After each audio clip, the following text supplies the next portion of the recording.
சுகி சிவம் ஐயா ஒரு கதை சொன்னது எனக்கு ஞாபகத்துக்கு வருது இந்த நேரத்துல.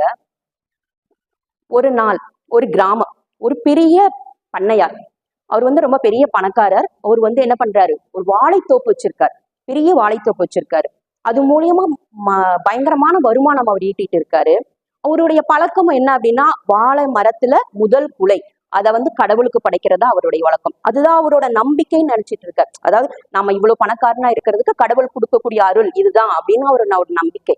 அதனால என்ன பண்றாரு, வாழை மரத்துல முதல் குலை ஒரு வாழை மரம் இருக்கு. பாக்குறாரு, அவருக்கு அன்னைக்கு நேரம் இல்லை, வெளியில போக வேண்டிய வேலை. அதனால தன்னுடைய வேலையாள கூப்பிடுறாரு, முனுசாமி இங்க வாப்பா அப்படின்னு. என்னங்க ஐயா, இன்னைக்கு எனக்கு நேரம் இல்லப்பா, நீ இந்த குலைய கொண்டு போய் முருகன் கோயில கொண்டு போய் கொடுத்துட்டு வந்துரு, அரங்காவலர்கிட்ட கொடுத்துட்டு வந்துரு, அவங்க படைச்சுக்குவாங்க ஆண்டவனுக்கு அப்படின்னு சொல்றாரு. சரிங்க ஐயா அப்படின்ட்டு அந்த குலையை எடுத்துக்கிட்டு அந்த முனுசாமி என்ன பண்றாரு, நடக்கிறாரு. கொஞ்சம் ரொம்ப தூரத்துல அந்த கோவில் இருக்கு. நடக்கிறாரு, ரொம்ப களைப்பாயிருச்சு. சரி கொஞ்சம் இளைப்பாறலாம் அப்படின்ட்டு அந்த வாழைப்பழத்தை ஆற வச்சுட்டு உட்கார்றாரு. உட்காந்தா அவருக்கு ரொம்ப பசி. ஏன்னா நடந்து வந்திருக்காரு இல்லையா, காலையில வேலையும் செஞ்சுட்டு நடந்து வந்திருக்காரு. அவருக்கு ரொம்ப பசி. சரி, இந்த வாழைத்தாறுல இருந்து 2 பழுத்த பழம் இருந்துச்சு, அதை எடுத்து சாப்பிட்டாரு. சாப்பிட்டு சரி யாருக்கு தெரியவா போகுது அப்படின்னு சொல்லிட்டு சாப்பிட்டாரு.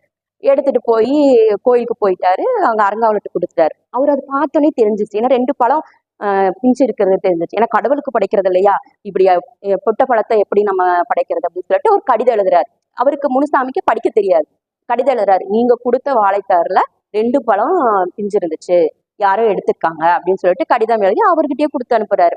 இவரும் கடிதம் வாங்கி பார்த்துட்டு, அட பாவி, நான் புது வாழைத்தாரை தானே கொடுத்தேன், நீ 2 பழத்தை சாப்பிட்டுருக்கியா அப்படின்னு சொல்லிட்டு அவருக்கு பயங்கரமா கோவம் வந்துருச்சு. கடவுளுக்கு படைச்சதுல நீ தப்பு பண்ணிருக்க, நீ வேற தப்பு பண்ணியிருந்தா கூட நான் உன்னை மன்னிச்சிருப்பேன், கடவுளுக்கு படைக்கிறதுல தப்பு பண்ணிட்ட, நான் எனக்கு பயங்கரமா கோவம் வந்துச்சு போட்டு அவரை அடிச்சிட்டாரு.